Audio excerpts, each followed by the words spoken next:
Labas, tai yra mūsų 96 susitikimas ir šiame skyriuje mes kalbame apie, kaip pasąmonė šalina psichinės kliūtis.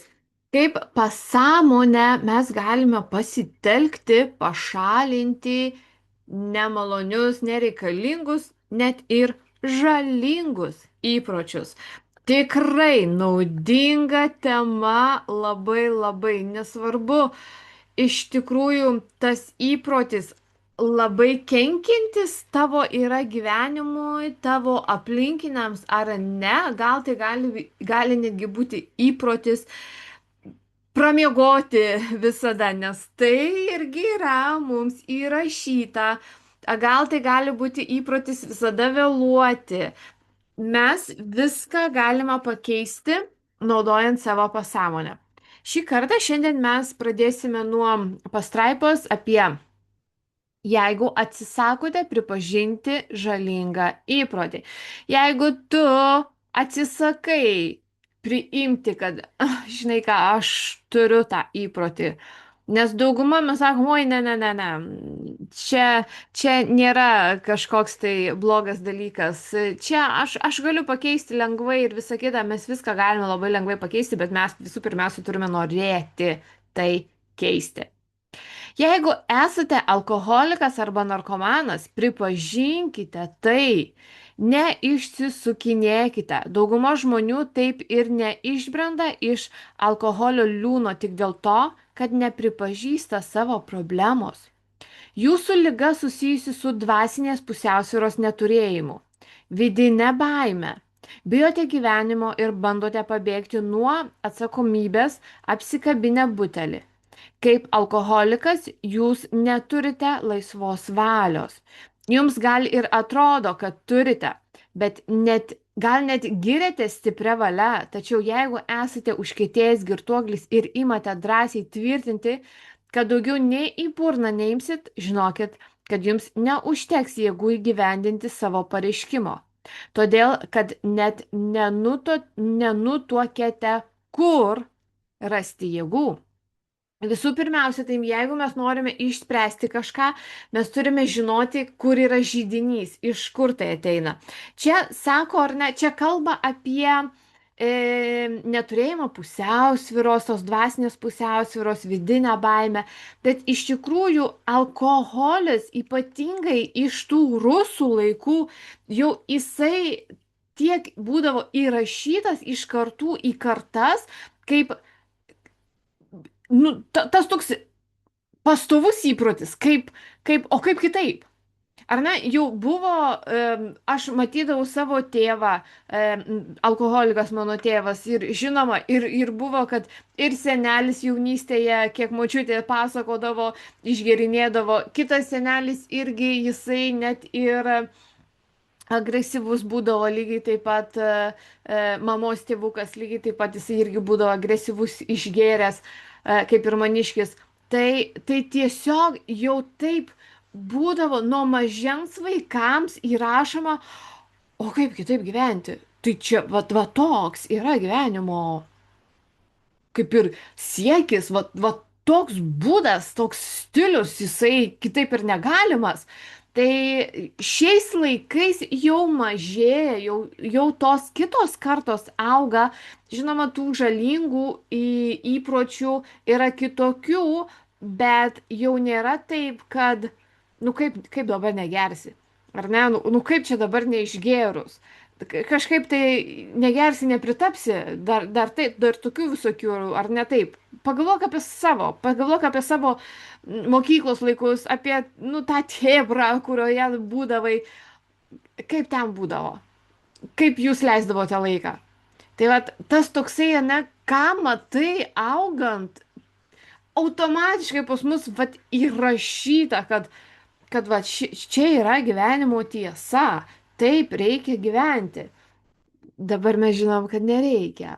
Kad dabar mes esame labai stiprėjantis viduje ir žinantis, kad viską, kiekvieną, net ir žalingą įprotį mes galime pasitelkiant pasąmonę pakeisti ir nereikės ieškoti jėgų, kad valią išlaikyti savo. Ne, viskas ateis lengvai, visi pokyčiai gali būti lengvai ateinami. Gyvenate savo rankomis surastame psichologinėme kalėjime. Jūs riboja asmeniniai įsitikinimai, pažiūros, auklėjimas ir aplinkos daroma įtaka.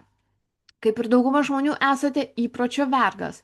Jūs priversti elgtis taip, kaip elgėtės. Įtvirtinkite laisvės idėją. Galite įtvirtinti laisvės ir dvasinės ramybės idėją savo galvose taip, kad ji pasiektų pasąmonės gelmes. Pasąmonė, būdama visagalė, išlaisvins jūs iš alkoholio vergijos. Tada būsite pasirengę suprasti, kaip veikia žmogaus protas. Atrasite savyje nesenkančius išteklius, kurie parems jūsų teiginius ir įtikins, kad tai tiesa. 51% sveikesni. Jeigu labiau už viską norite išsilaisvinti iš kokio nors žalingo įpročio, 51% jau esate sveikesni. Man tas patinka. Jeigu jau pas tavai yra va tas noras, jeigu jau ar net tu nusprendai, kad aš noriu paleisti šitą žalingą įprotį, jau tu 51%, jau tu laimi, jau tu persvėrei tas svarstyklės į geresnę pusę. Nustebsite sužinoję, kad tada, kai noras atsisveikinti su pomėgiu yra didesnis už norą toliau savo pataikauti, nuo visiškos laisvės jūs skiria tik tai vienas žingsnis. Kiekvieną mintį, kurią įsikalėte į galvą, protas padidina. Užimkite savo protą laisvės, tai yra išsilaisvinimo iš įpročio ir dvasinės ramybės idėjomis. Užimkite savo protą. Mes dažnai, ar ne, kad ir svorį metant, ar ne, aš turiu save riboti, aš turiu skaičiuoti maistą, aš turiu smesti svorį, aš turiu, ar ne, mes labai save apribojam, bet iš tikrųjų tai mums, ką mes galvojame, mes tą gaunam. Bet mums reikia ne apie apribojimus, o aš galiu valgyti salotas, aš galiu išeiti kiekvieną dieną pasivaikščioti, aš galiu kasdien surinkti tiek ir tiek žingsnių. Mes turime galvoti apie tą kitą sveiką pusę. Ne kad, ko aš negaliu, ar ne? Aš negaliu valgyti pyragų, aš negaliu valgyti šokoladų, aš negaliu valgyti saldumynų, aš negaliu tenai gerti kokios nors ten gazuotų gėrimų, aš negaliu. Mes ne ten fokusuojamės. Kai mes norim kažko atsisakyti, tai mes ne apie tai, ko aš noriu atsisakyti, o einam į tą pusę, o kaip aš noriu, ko aš noriu tapti, kuo aš noriu būti, kokį gyvenimo stilių aš noriu vesti. Tai tada mes traukiam, nes mes mintimis traukiam, tai ką galvojam, mes tą traukiam. Negalvok apie varžymą tortų, nes kodėl ar ne, kai tu bandai svorį mesti, atrodo, ant kiekvieno kampo yra pagundų. Atrodo, nu tiek, ar ne, čia draugė pakvietė, čia vaišina, čia dar kažkas. Nes tu fokusuojasi, aš negaliu pyrago, aš negaliu ten to. Ir tai čia gimtadienis, ir nu kaip dabar mano proga neparagausi gimtadienio, ar ne, čia va, aš iškepiau kažkokį tai, neparagausi gimtadienio, neparagausi torto, aš iškepiau kažkokį tai pyragą, ar ne, taip pat, nes mes fokusuojamės tortas, pyragėliai, bandelės. Ir mes traukiam tai, o reikia į kitą pusę, ar ne? Tai, ką tu zuji ten mintyse, ką tu tenai sąmoningai kemši, tą mes ir gauname į realybę. Tai va, sveikas maistas, daržovės, vištienos kokios krūtinėlės. Kaip aš, pavyzdžiui, aš dabar tiesiog esu užsimaniusi, kad noriu, kad valgyčiau tik 2 kartus per dieną. Aš tiesiog noriu, kad 2 kartus tik tais per dieną, neužkandžiauti nieko, tik 2 kartus per dieną. Ir aš tiesiog matau save, kaip aš dirbu, aš susiplanuoju, ar ne, va tokiu laiku ir tokiu laiku aš dar pavalgau. O kitas tas laisvas valandas aš rodau savo pasąmoniai, va ką aš darau, kaip aš dirbu, ką aš veikiu, o ne tai, kad negaliu valgyti. Ne, aš rodau, aš galiu viską valgyti, ar ne, aš galiu ką noriu valgyti. Tik tais aš užimu mintis, kad, okei, ką aš darau, kai aš nevalgau. Tai aš užimu savo mintis. Tai lygiai taip ir tu, jei nori kažką pakeisti, tiesiog negalvok apie tai, ko tu nenori, ką tau reikia atsikratyti. O užimk mintis su norimais dalykais, jau su tuo rezultatu, rodyk rezultatą. Jau šita knyga mums nekarta, jau nekarta mums tą pasakojo šita knyga, kad reikia rodyti mums, mūsų pasąmoniai tą vaizdą, vizualą, rezultato jau galutinio, kur tu esi, atrodai, darai, turi visą tai, ko tu nori. Neleiskite jam nukrypti nuo naujojo objekto, mintims. Neleiskite jam, ar ne, protui nukrypti nuo naujojo objekto. Taip supažindinsite jausmus ir pamažu visą esybę perimsite laisvės ir ramybės idėją. Kiekvieną mintį, kurią sustiprinsite emocijomis, pasąmonė perims ir įgyvendins. Substitucijos dėsnis. Įsivaizduokite, kad iš jūsų kančių gali išeiti kas nors gero, kad kentėjote ne veltui. Vis dėlto būtų kvaila kentėti toliau. Neikite į aukos poziciją. Visiškai nevertas gyvenimas, kai tu vaidini auką. Apie tai jau kalbėjau, nesikartosiu. Jeigu tu mane matai dabar pirmą kartą, priminsiu mane pasiekti būtinai ir grįžti nuo pirmojo įrašo, nuo pirmo susitikimo, klausytis šios knygos analizės nuo pradžių. Jeigu ir toliau kilnosite taurelę, jūsų psichinė ir fizinė būklė blogės, kol visai pašlis. Įsisąmoninkite, kad visagalė pasąmonė jūs palaiko. Net jeigu jūs apėmusi melancholija, pradėkite svajoti apie išsilaisvinimo džiaugsmą, kuris laukia jūsų ateityje.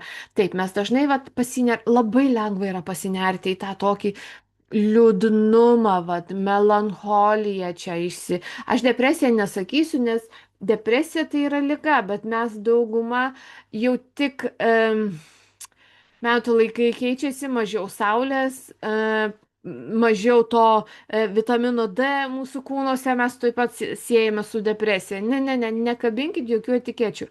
Liūdnumas, tas toks energinis ar ne išsekimas, jisai nėra depresija. Jisai yra ta stadija, kai mums reikia šiek tiek prasidirbti su savimi. Ir sako, ar ne, kad išlaisvink ir rodyk džiaugsmą, rodyk, kaip gali būti kitaip. Nors dabar labai sunku ir tu kažką nori pakeisti, tu kažką nori paleisti, rodyk savo gyvenimą, kur jau nebėra pas tavęs to sunkumo. Rodyk kitokį gyvenimą. Pasąmonė automatiškai tave ten nuves. Stebuklingu būdu tave tikrai ten nuves. Tai substitucijos dėsnis. Vaizduotė įpratino jūs gerti, tegul dabar pripratino prie laisvės ir dvasios ramybės. Truputėlį teks pakentėti, bet ne bergždžiai. Pakelsite, kaip kad motina pakelia gimdymo kančias ir jums gims proto kūdikis. Jūsų pasąmonė duos pradžią blaivybei. Taip, ta pradžia visiems yra sunki. Nesvarbu, ką tu padarytum, kad ir naują darbą tu įsidarbini. Pradžia visada sunki. Pradėti važiuoti dviračiu, pradėti vairuoti automobilį, dabar manęs laukia skrydis lėktuvu ir aš pirmą kartą viena pati skrisiu ir vėl, ar ne? Pirmą kartą, tai mano pradžia vienai pačiai ir vėl, ar ne, toks jauduliukas, bet žinoma, aš rodau rezultatą, kas labai džiuginantis bus. Alkoholizmo priežastis. Tikroji alkoholizmo priežastis yra negatyvus ir destruktyvus mąstymas. Nes kaip žmonės galvoja, tokie jie ir yra. Ne visavertiškumo kompleksas, būdo silpnumas, nusivylimo ir pralaimėjimo jausmas. Tokia yra alkoholiko savijauta. Dauguma mes tą įprotį iš tėvų pasiėmė. Bet yra ir kad nutiko kažkas, ar ne, žmogui nutiko ir vėl. Kas įrašyta, ką rodo per kinus? Vaikinas peliko, moteris ten geria vyną grįžusi namo, kažkokią netektį turime ištiko ir vėl. Prisigėrimai, mums tiek yra įrašyta į tą pasąmonę, automatiškai žmogui tai veikia. Kažkas gyvenime, sukrėtimas nutiko.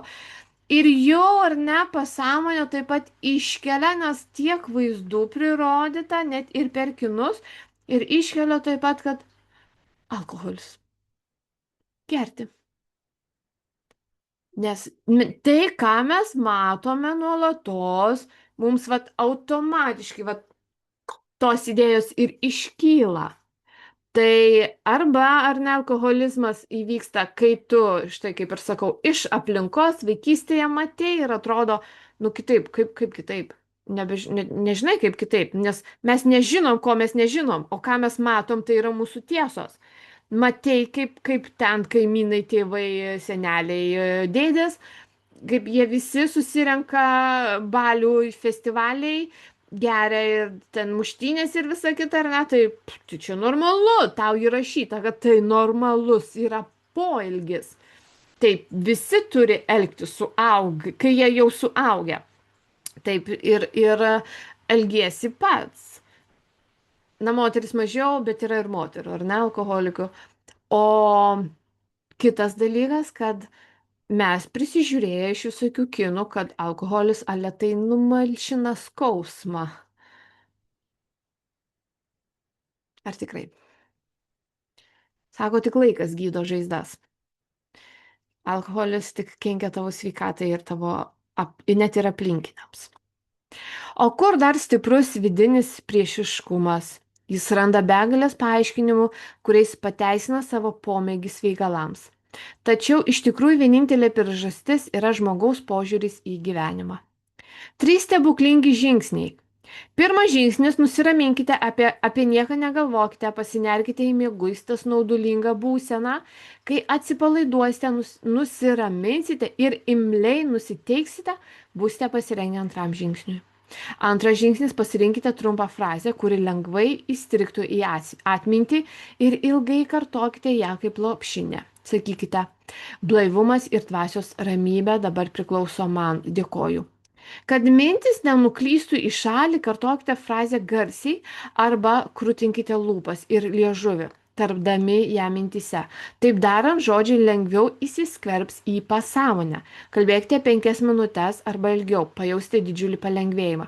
Kalbėjimas garsiai veikia vėlgi savotiškai mūsų pasąmonę. Mes pripratę girdėti savo balsą, ar ne? Mes pripratę. Mes pripratę ir ką? Ir mūsų pasąmonė tiki mūsų balsu.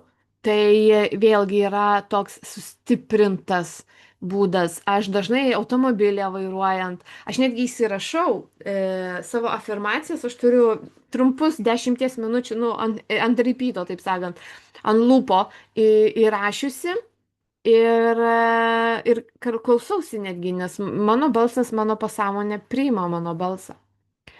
Trečias žingsnis - atsigulę miegoti, darykite tai, ką buvo įpratę daryti Johanas Wolfgangas Goethe, didysis vokiečių poetas. Įsivaizduokite, kad šalia jūsų yra draugas arba mylimas žmogus, jūs užsimerkęs, atsipalaidavęs ir ramus, įsivaizduojamas mylimasis ar draugas jums sako sveikinu. Matote šypseną, girdite balsą, mintise paliečiate ranką, viskas realu ir gyva. Kuo daugiau, kuo realistiškiau rodysi vaizdą, pajusi tą, to greičiau ateis rezultatas norimas. Žodis sveikinu reiškia visišką išsilaisvinimą. Klausykite šių žodžių tol, kol liksite nematau viršaus. Kol liksite patenkinti pasąmonės reakciją. Nenuleiskite rankų, kai baimė pasibelsi jūsų proto duris, kai nerimas ir abejonė sudrums jūsų ramybę, pasitelkite vaizduotę, laikykitės savo tikslo. Pagalvokite apie neribotą pasąmonės jėgą, kuri gali įgyvendinti jūsų mintis ir svajonės. Tada vėl atgausite pasitikėjimą, ryžtą ir drąsą. Nenuleiskite rankų, atkakliai laikykitės toliau iki išauš diena ir šešėliai pasitrauks. Kiekvienam šito linkiu, nenuleiskite rankų. Tu nesi vienas, kad aš turiu dabar pakeisti, aš turiu persirašyti, aš turiu kitą įprotį ar ne, išgraviruoti pas savęs. Ne, Tu tiesiog turi laikytis, rodyti sąmoningai tą vaizdą, kurio tu nori. Tu sąmoningai tiesiog turi rodyti tą vaizdą, kurio tu nori. Laikytis to vaizdo, laikytis nesvarbu, kad ir dangus griūva aplinkui. Tu laikaisi, tu matai, tu rodai, kad tu gyveni vasaroje, tu gyveni šviesoje, tu gyveni pagal savo taisyklės ir ten tu neturi to žalingo įpročio. Kiekvienam palinkėsiu praktikuoti, praktikuoti, praktikuoti. Mums reikia tai daryti. Dviračiu mes neišmokstam važiuoti vien tik perskaitę. Kaip ar ne, kaip minti tą dviratį, kaip reikia vieną koją, kitą koją, ar ne, instrukciją. Mes turim praktikuoti, norint išmokti kažką, norint įgusti, norint pasiekti rezultato. Tai praktikuojam, darant, rašant, skaitant, kuriant, kartojant afirmacijas, tas maldas ryte ir vakare. Tai labai labai stipru ir tai labai labai yra naudinga. Iki rytojaus.